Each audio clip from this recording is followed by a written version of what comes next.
Romain Roussel a écrit de nombreux ouvrages. Il a eu de nombreux prix, entre autres le prix Interallié 1937, pour La vallée sans printemps. Où situez-vous La vallée sans printemps? La vallée sans printemps a pour cadre le Haut-Jura, la région de Morée, les Rousses où se sont signés les accords au sujet de l'Algérie, les Rousses qui est devenue une station d'hiver extrêmement importante, précisément depuis la publication de mon roman.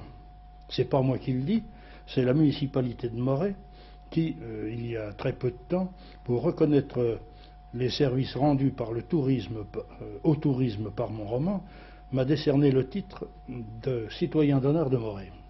Voilà qui est une chose intéressante à savoir. Vous avez donc vécu dans le Jura? J'ai vécu dans le Jura, j'ai passé 8 ans dans le Haut-Jura, où je dirigeais une imprimerie et un journal. Vous êtes non seulement bisontin, mais vous avez écrit des romans bisontins. Entre autres, L'herbe d'avril. Pourquoi L'herbe d'avril et pourquoi à Besançon? L'herbe d'avril parce que c'est le roman de la 12e année. L'herbe d'avril, c'est le début de l'enfant dans la vie.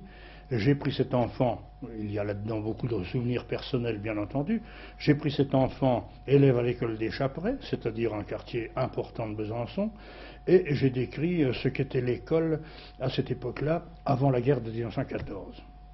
Bon, ainsi, écoutez, si vous le voulez bien, nous allons revenir à Besançon une fois prochaine, car vous avez certainement beaucoup de choses à nous dire, à nous raconter. Vous avez écrit énormément sur la Franche-Comté. Alors Besançon, si vous le voulez bien, nous y reviendrons. Voulez-vous? D'accord. Eh bien, très bien. Maintenant, nous allons passer à un autre sujet qui est la tête à l'envers. Alors ça, c'est là vraiment, ça c'est nous faisons la virevolte. Alors, oui.